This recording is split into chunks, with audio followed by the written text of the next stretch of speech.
Welcome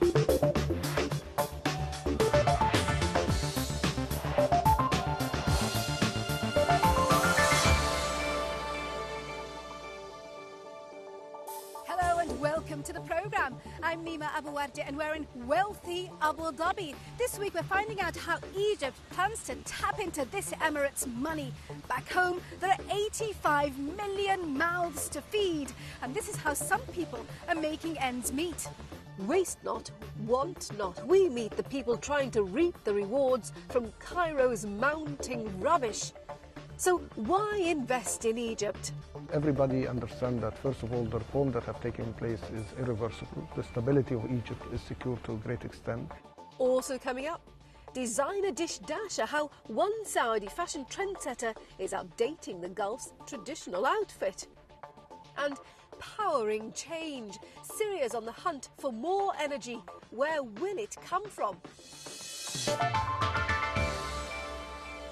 But first, Cairo has never really had a formal system of clearing the city's waste. And this gave rise to an informal community known as the Zabbalin, or the garbage people. They make their living by reusing and recycling other people's rubbish. Well, for years now, the government has tried to clamp down on the Zabbalin, and the community's been struggling to find ways of making money. Some of the community have come up with innovative, viable businesses, as Katie Watson found out. For some, this is just rubbish, but for the people who live in this neighbourhood on the outskirts of Cairo, it's valuable income. 120,000 people live in this district, earning their living from collecting and sorting rubbish. Every evening they head into the centre of Cairo, and each family has a particular area or number of houses they collect rubbish from. The rubbish is then brought back here, where they sort it and sell it on. The district began to develop in the 1950s. The predominantly Christian community of farmers migrated from southern Egypt and started collecting rubbish as a way of earning a living. They've become extremely efficient at it too. They can recycle or reuse a massive 80% of the materials they pick up. Despite that, the government has tried to formalise collection by employing private companies, but with little success because the Zabbalin are so much more efficient. Dr. Leila Iskandar runs a consultancy that helps people here turn their skills into a viable business. This is just one of the latest projects. These women learn how to fix computers and then they get commission from selling the computers on. We didn't have work, and now we're working. We have an income. If this project gets bigger and we get more machines, we can earn more money and accomplish everything we want. Leila's training isn't designed to encourage people to move out of the area and find more skilled jobs. It's about putting their skills to better use within the community. There is no other job in the city that will make more money than this one. If they all leave, who's going to recycle? Look at your unemployment numbers out there. Staggering. Job mobility is not something that third world countries are known for. It's not easy to become a good carpenter or plumber or whatever. Nobody else wants to recycle. Leila's approach starts young. This school was set up with the help of multinational firm Procter & Gamble. In return for young boys collecting and recycling shampoo bottles that otherwise would be washed out, sold on and bottled with fake liquids, boys here get paid for an education that's tailored to their future as garbage collectors. He's being prepared as a young trader or businessman, that also we teach him how to deal with contracts, how to negotiate, how to deal with maps, how to see the Google Earth, how to use the computer, the mathematics, the Montessori.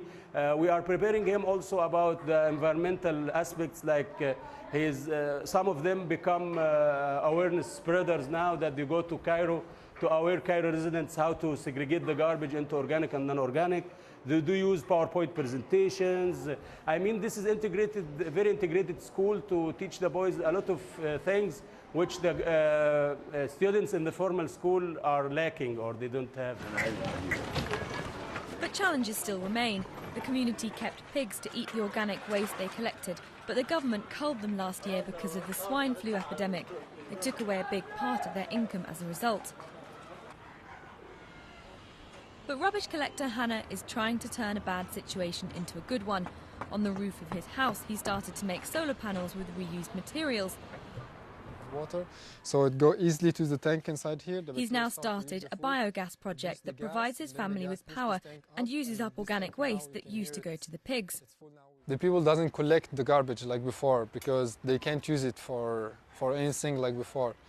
So now we try to teach more people, so if they still have a space in their houses, to make this system so they can use some of the garbage, of the organic waste which the pigs was eating it, to produce gas and also to make fertilizer. For Hannah, the project isn't just a money-saving one, but an environmental one too. He hopes to expand it beyond the Zabbaleen community and abroad. Meanwhile, down on the ground, his mother carries on doing the work she's always done, sorting the city's rubbish. Katie Watson taking a close look at Egypt's enterprising spirit there. And that's part of what the country's trying to sell during its current visit to Abu Dhabi to raise money. So how to convince the investors? A question I put to Rashid Mohammed Rashid, Egypt's Minister of Trade and Industry. I think Egypt have proven during the financial crisis two very important factors. One, that the reform that started in 2004 are working. And that have been tested vigorously during the financial and banking crisis of 2009 and 2010. But I think for the second reason why Egypt, because we have also been able to create a formula now that our internal market is the driver of growth. And with 80 million people, with such momentum in terms of continuous positive growth in Egypt, there is a real boom and explosion in consumption in Egypt. And what's the engine for that growth? We will continue to have a need for 600 to 700,000 housing units every single year for the next 50 years. You can imagine that that will create a huge potential for many, many industries in Egypt. If you add on top of that all the other possibilities, I think Egypt will continue to represent a very significant attraction for investment for the years to come. You're talking about over 6% growth in terms of GDP next year. Just to put that into perspective, the IMF says that the region as a whole, the Middle East as a whole, will grow at 4.2% this year. Dubai is growing at 0.5%. How will you do this? It is, and I think that's the positive part of it, that Egypt have been able to create now an environment and a formula where we are really being able to exploit our internal market properly. And of course our exports continue to grow, our investment is growing, but I think the biggest element now of our growth is our internal market. And that will remain, because that's a real market of 80 million people, and as I said, we are still very early on the curve of development, which will mean that with every positive growth that is happening in the country, you will see consumption even growing faster and faster. But these are uncertain times with the elections coming up at the end of the month. Well, let me tell you, it is a reality, of course, that we have a lot of political challenges to meet and some facts that have to be verified in terms of the election, parliamentary election, and then we have a presidential election next year. But the reality on the ground, coming from the business community, international and local, is very positive. Everybody understands that, first of all, the reform that have taken place is irreversible. The stability of Egypt is secure to a great extent. Is it? What about It social is. stability? No, it is, because let me give you the answers.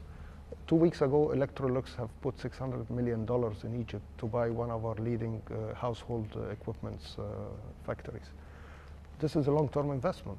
One of the major international companies in the world. Metro Makro Germany have decided to invest more than $200 million. That's only last week.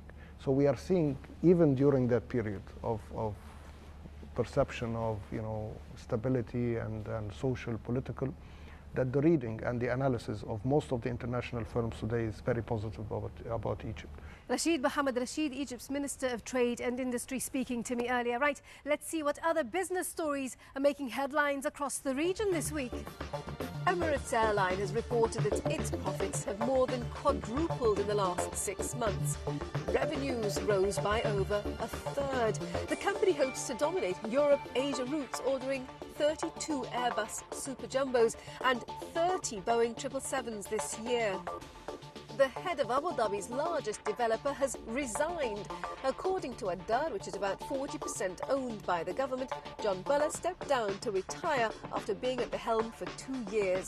Adar built some of Abu Dhabi's most ambitious projects, including the Formula One Grand Prix circuit and the recently opened Ferrari World, but has been badly hurt by the Emirates' property crash.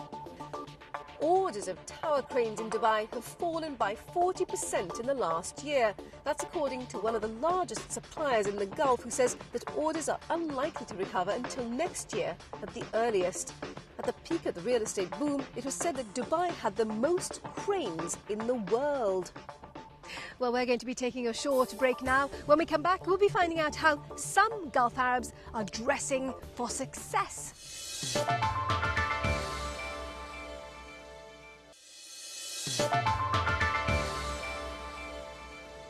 Welcome back to the programme. I'm Nima Abu Wardi, and we're still in Abu Dhabi, but we're now at the biggest oil and gas show outside of North America. Now, in the mid-90s, Syria's oil industry was in full swing, producing up to 600,000 barrels a day. But since then, it's been in decline, and demand in the country outstrips supply. The government there is on the hunt for more energy. Lina Sinjab went to the north of the country to find out more. Excavation work goes on. This field is one of many oil exploration sites in Syria. Oil constitutes 70% of the total energy consumption in the country. But production here has fallen sharply over the last years. This year, however, British oil explorer Gulf Sands managed to buck the trend. Its production rose by 11%. Our production started with around 10,000 barrels a day, and that production has been ramped up since that time to about 20,000 barrels average production per day at the moment.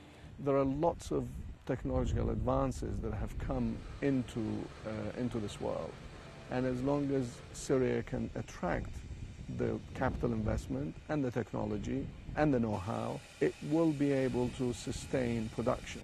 Whether Syria is going to make a huge leap towards increased production, that's something which has to be left for time.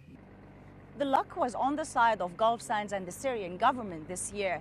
The total yearly oil production has actually increased, but despite that increase, demand still outstrips supply.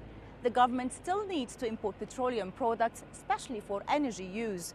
And that's a costly burden for the government. But only 40% of Syria's vast desert has been explored for oil. That leaves another 60% untapped and untested. There are other sources as well as oil that could be tapped. The bill of import for energy product reached $2 billion per year since 2008-2009, and this amount will be increased in the near future. Why? Because until now, Syria didn't reach the saturation phase in energy consumption. Syria needs to invest in infrastructure to increase the supply in local market. During 1 year, 1 square meter of Syrian land receive in solar energy the equivalent of 1 barrel of oil. That means Syria has an unlimited source of energy. Many people have already shifted to solar power, a cheaper alternative when the cost of heating fuel has jumped by 300%. And the government says it knows more must be done to encourage it, so is creating a new law to make it easier. We have some conservation law of electricity. This is we are using this. We are applying these laws to get more and more efficient, to use more and more efficient equipment, you see, in the houses and in the industry and everywhere. This is also for using the renewable energies. In addition, we have the new law for electricity. It is now in the parliament.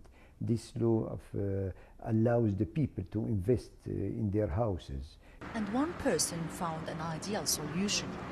Businessman Khalid Mahjoub has developed a pilot project for environmentally friendly housing system based on energy and water saving.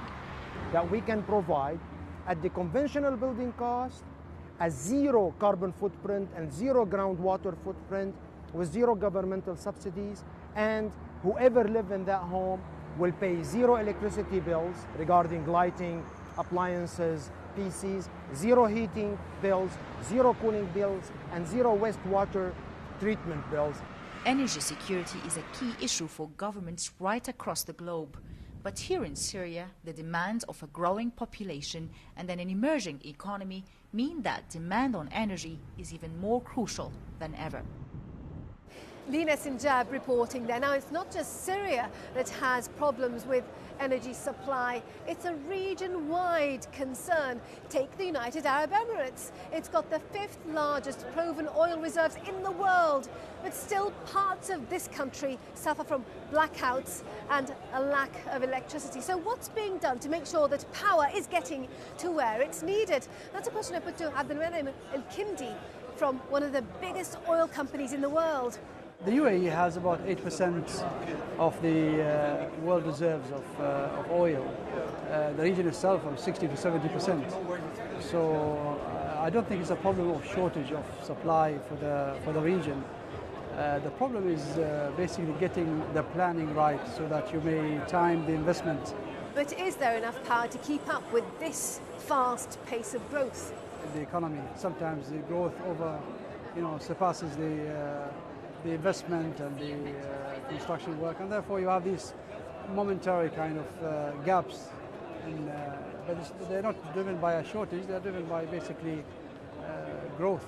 And as you see, the country has really grown tremendously, and I think planners struggle to estimate growth for the country and only to find it surpassing their expectations. Is there enough power? No, there is no shortage. Locally, I talk about, there's no shortage of supplies for power. That's what today we produce about close to 8 billion standard cubic feet of gas, and so I don't think there's a shortage of power. There's plenty of energy available in the region to satisfy. It's available, but it's about getting it to the people who need it. Yeah. And if you can time it right, I think the investors will wait, because there are really outside this region is a great shortage of energy supply. So if you're talking about shortage in this area, then you better multiply that by 3-4 folds in elsewhere. Abdelmenem Al-Kindi speaking to me earlier. Now, thobe, kandura, dishdasha, these are some of the names given to the traditional ankle-length garment worn by Arab men.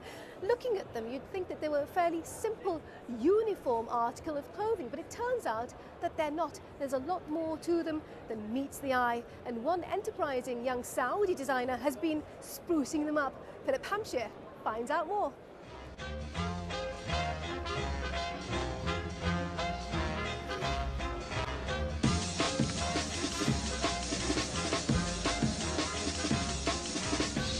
Fashion is always a matter of taste, but here in the Gulf region, when you want to express your individuality, your choice can be limited.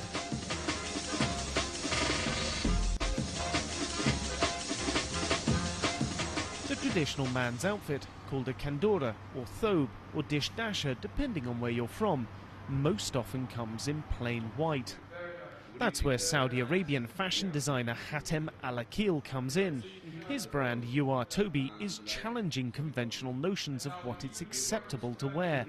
As you might expect, that's courting controversy. I think there should be more individuals. We come from a very conformist society, and I encourage people to become individuals, respect their values, respect their traditions, but also move on. I mean, we're in a different century now. We've had people wear them at the red carpet at the Atlantis. I've had one of my best friends wear it at the red carpet at the Oscars. And every single person that's worn them has gotten really, really great remarks and compliments. You wear a regular suit, and then you wear my thobe, and obviously you'll make a fashion statement. But at the same time, you can still wear something very classic. And this is what I want the message to be communicated, is that with Toby, you can be avant-garde, and you can be classic, you can be serious as well. The clothes are proving popular among younger Muslims, wanting to show their allegiance to their home culture, but also demonstrate a little panache. One of the key aspects that makes this clothing so controversial is the little changes. For instance, to go with this blue thobe, the ergal has been amended to match in colour. And that's something that historically hasn't happened up until now. It's all part of an effort to bridge cultures between the West and the Middle East. Photography, and these days videography for adding film clips to the internet, is an important part of the company's brand image. by using the same kind of methods in the photo shoot that one might find in a European Cosmopolitan or an American GQ magazine. The uniqueness of the brand is highlighted. It's really, really nice actually, because basically I almost like have a fashion style, you could say, that I've actually bought from Cape Town, that I'm basically using it with like in the local market over here. So basically our buyers and shaders and dish dashes and everything like that, shooting that with that style, it creates something new, it creates something different, almost like mixing both worlds, you know? The appeal of the clothes is spreading outside of their normal sales market in the Gulf region. Even Hollywood is taking note. Derek Kahn was a judge on hit TV show America's Next Top Model. It was different. I'm not local, so I would not wear the more traditional garment. This allowed me some flair, and I loved the garment, so I started wearing it. I even wore it in London, where Friday night in Cipriani's, they moved people out to give me a seat.